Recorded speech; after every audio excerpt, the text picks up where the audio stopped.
Olá mais uma vez, ainda neste domingo, 25 de abril de 2021, comprometi, quero falar um pouco aqui sobre fé, né?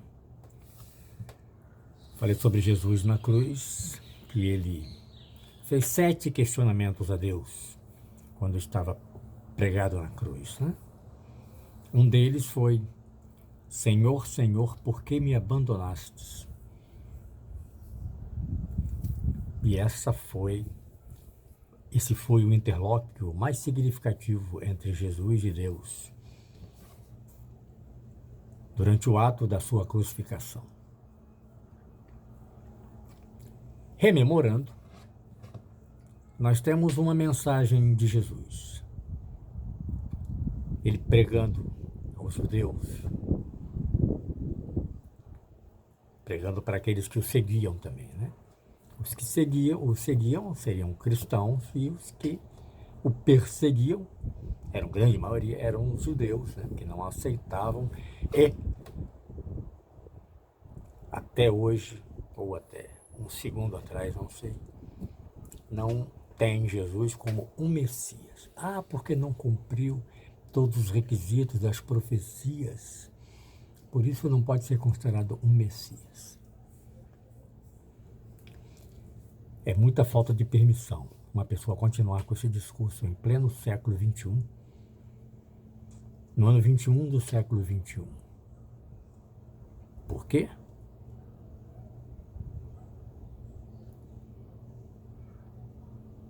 Por causa dos milagres. Meixo Sama escreveu: o milagre é inerente à religião.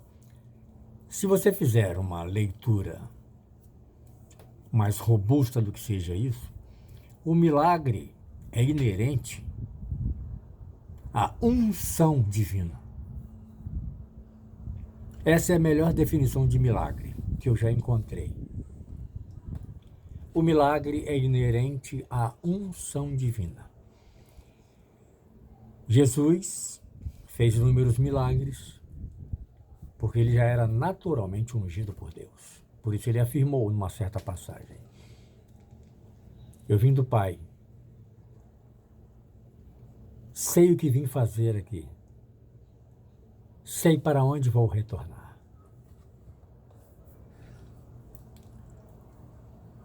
E vejam bem que ele diz: sei para onde devo retornar. Mas ele não disse que ia retornar para o Pai.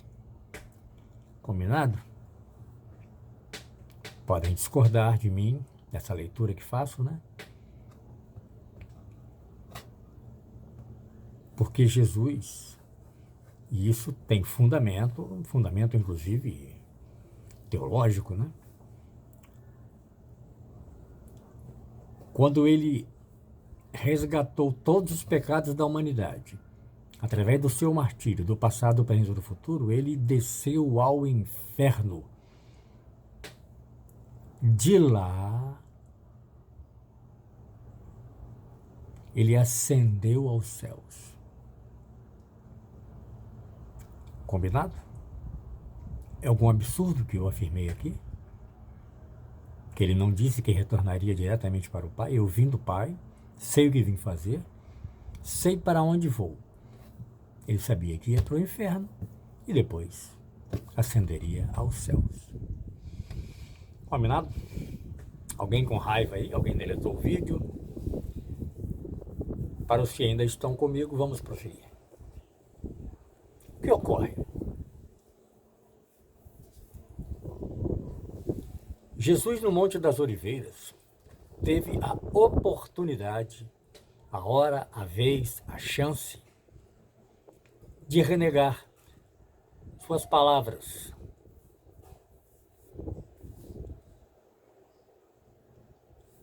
Quando ele afirmou: sei o que vim fazer, ele estava dizendo que algum dia ele ia dar uma banana para o seu chefe, seu pai. Se me mandou aqui para ser martirizado, crucificado,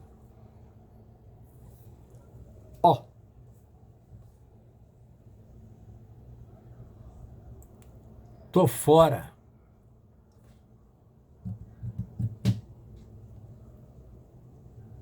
No Monte das Oliveiras. Se esse cálice puder passar sem que dele eu beba, ó Pai, mas que seja feita a sua vontade. E todo mundo sabe o que ocorre depois, né? A gente não consegue sequer conjecturar o que ocorreria se, no Monte das Oliveiras, aquela angústia, diante da expectativa da morte, do martírio, ele simplesmente resolvesse,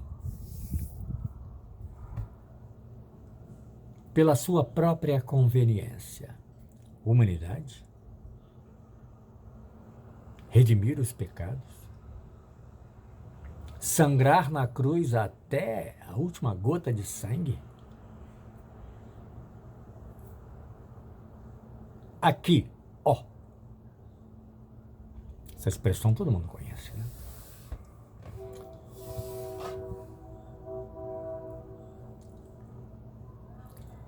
Por isso que eu valorizo por demais. Não pensem que eu estou sendo irônico, que eu estou desdenhando. Porque eu já fui uma pessoa que sentia ojeriza pela figura de Jesus. Eu posso falar de cátedra. Porque eu encontrava dentro da minha consciência inúmeros argumentos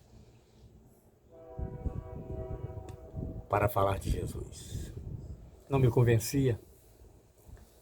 Cheguei a afirmar muitas vezes que a Bíblia era um livro que congelava o cérebro das pessoas, que era um livro que não tem luz, não tinha, não teria luz, que sua leitura congelava o cérebro das pessoas. Por isso há tantas pessoas num estágio espiritual tenebroso. Deus é luz e onde é luz, paz, felicidade e alegria são abundantes. Pessoas que não têm paz, inúmeras pessoas que não têm felicidade, inúmeras pessoas que não têm alegria. Consubstanciando com o que Meixo Sama ensinou, ele diz que o mundo paradisíaco é o mundo de verdade, bem e belo. Ele segue esses 3 preceitos. A verdade tem que estar presente. A verdade, uma vez captada, no nível em que for captada, vai produzir o bem, no nível em que produzir. Porque você pode entender que você faz o bem à sua maneira. Outros fazem à sua maneira. E há diversos níveis de conhecer a verdade e há diversos níveis de praticar o bem. Cada um de acordo com o seu convencimento, com a sua percepção, com a sua recepção dessa verdade. E o belo. Cada um expressa o seu belo.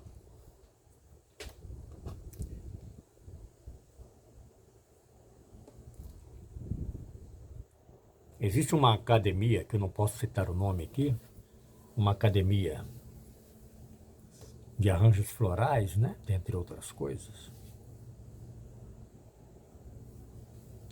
em que você tem uma turma de alunos. Os alunos recebem o mesmo material para confeccionar arranjos. Os mesmos galhos, né? São materiais, né, retirados da natureza, né? Galhos, folhas, né? Como, por exemplo, eucalipto, goiabeira. Alguns galhos são plantas que, como dizem, né? São plantas que ganham uma sobrevida quando você corta da natureza, mas quando você as utiliza, as vivifica, coloca na água e elas resistem bem na água. Nem todas resistem bem na água, então por isso existe uma seletividade de materiais que você pode utilizar para confeccionar arranjos. Isso se chama sabedoria, né? Então você tem uma turma, o mesmo material, os mesmos galhos, as mesmas folhas, as mesmas flores, que porque é um arranjo que combina galhos, folhas e flores. E se você tem 30 alunos e mais um professor, você contempla 31 arranjos completamente diferentes um do outro ao término da aula. Às vezes, essa plateia de alunos são professores também. São professores de primeiro grau, vamos chamar assim, não quero falar linguagem técnico para não despertar a ira de ninguém. São professores do primeiro grau, do segundo grau, ou são os professores já do nível mais elevado, né? Que são os professores dos professores dos professores. São os professores dos professores dos professores dos alunos, para vocês entenderem a hierarquia. Então, mesmo quando você tem professores dos professores, numa turma com um professor dos professores dos alunos, você tem 30 alunos, né, no papel de aluno, mais o professor dos professores, dos alunos. Você tem 31 arranjos diferentes. Qual deles é o certo, qual deles é o errado? Qual deles expressa mais o belo do que os outros? Nenhum.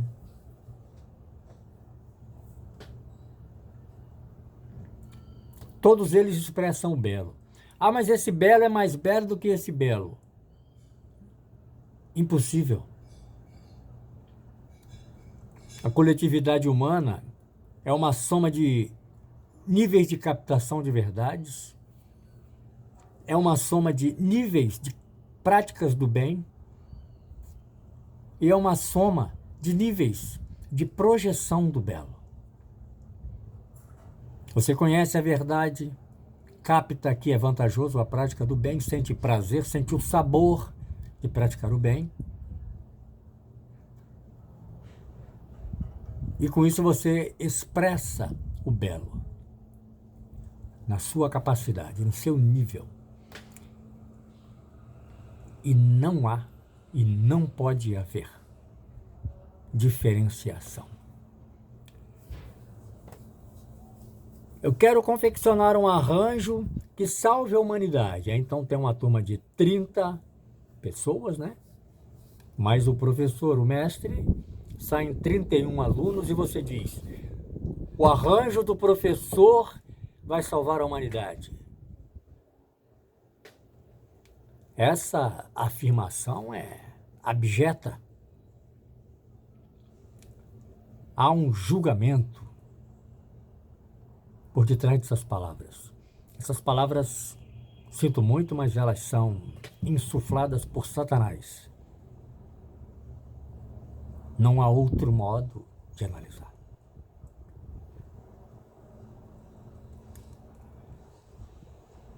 Porque a salvação da humanidade é uma obra coletiva, é uma obra do coletivo. Por isso, nesse momento na história da humanidade, nós estamos passando por um período em que a humanidade como um todo está caminhando para o buraco, porque o sonem coletivo da humanidade é um sonem de baixíssima vibração.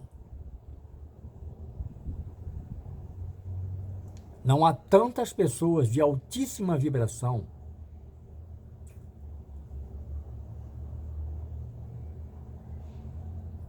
para que o somatório das vibrações seja uma vibração elevada.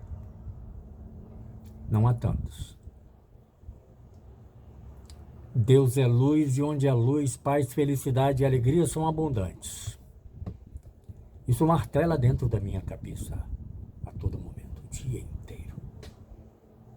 É o meu mote, é a minha canção, é a minha suave melodia. Martela dentro do meu cérebro. É o que eu preciso, é o que eu persigo.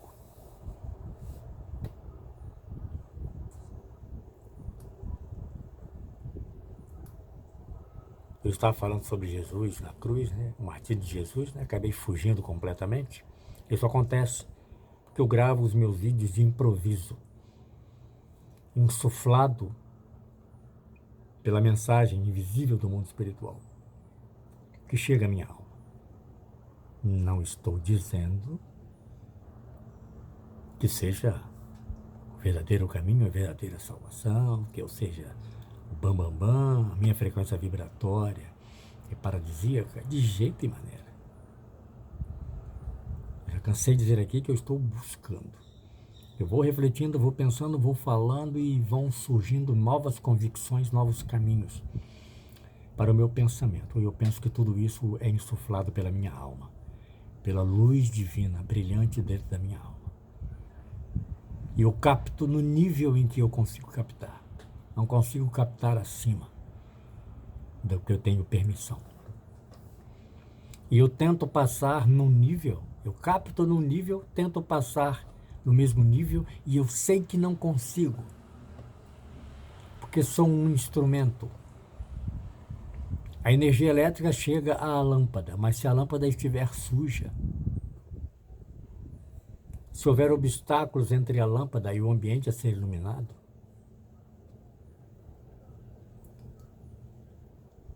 isso é o que acontece quando gravo os meus vídeos. Eu tenho muita gratidão a Jesus de Nazaré. Ele poderia ter fugido no Monte das Oliveiras. E ele questionou a Deus, já na cruz, no Monte Gólgota, né? Após ser martirizado.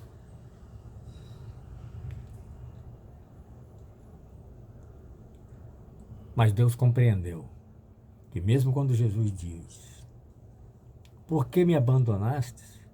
Ele compreende. Ele não quer fugir. Porque Jesus não queria fugir. Não sei se consigo passar para vocês. Se Jesus quisesse mesmo fugir, ainda que já crucificado, Deus teria operado para de alguma forma retirá-lo da cruz. Deus teria operado.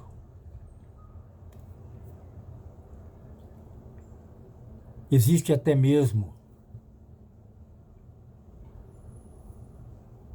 uma condição orgânica chamada catalepsia, em que a pessoa fica sem batimento cardíaco, sem respiração, como se morta estivesse, e ela não está morta, ela está viva. Deus poderia ter colocado Jesus em estado de catalepsia. Ele poderia ter sido baixado da cruz, ter sido encaminhado para sepultamento e lá ressuscitar, fora da glória divina. Porque ao permitir de dentro de si próprio que se consumasse o martírio, Jesus renasce, mas renasce na glória divina, como filho de Deus, como um verdadeiro filho de Deus. Era isso que ele se referia quando diz na Bíblia, não verá o reino de Deus aquele que não nascer de novo. Então ele nasce de novo como o Cristo. Ele era Jesus de Nazaré, que nasceu na Galileia, que nasceu em Belém, por um acaso histórico, pela vontade de Deus, e retorna para Nazaré. Ele era Jesus de Nazaré, mas ele teria se tornado ele se tornou o Cristo, porque renasceu após renunciar totalmente à vida terrena. Porque caso em contrário, na hora que ele diz, por que me abandonastes? Se Deus percebe no seu sono que não há essa entrega, essa devoção, Deus o teria, ou poderia tê-lo colocado em estado de catalepsia, ele poderia ser baixado da cruz, poderia ser encaminhado para sepultamento e poderia ter saído do estado de catalepsia e renascido, mas como um filho de pais terrenos. É por isso que meus olhos se enchem de lágrimas quando palavras como essas chegam à minha boca.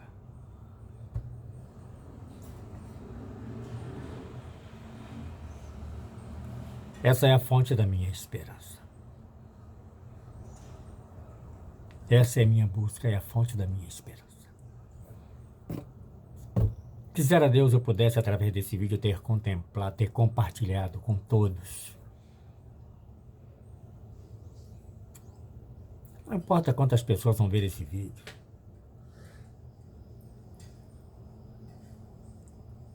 5, 7 pessoas. 7 pessoas. Se dessas uma pessoa elevar a sua frequência vibratória, aí nós estaremos encaminhando a salvação da humanidade. Enquanto isso não acontecer, aguardemos a providência divina. Mas com fé, amor e esperança no coração, como está na Bíblia, nas palavras do apóstolo Paulo, na luz, paz e felicidade, na presença de Deus, como consta no poema de Meixo Sama. Ok, gente? Grande abraço para todos, um bom domingo, estejamos todos com Deus.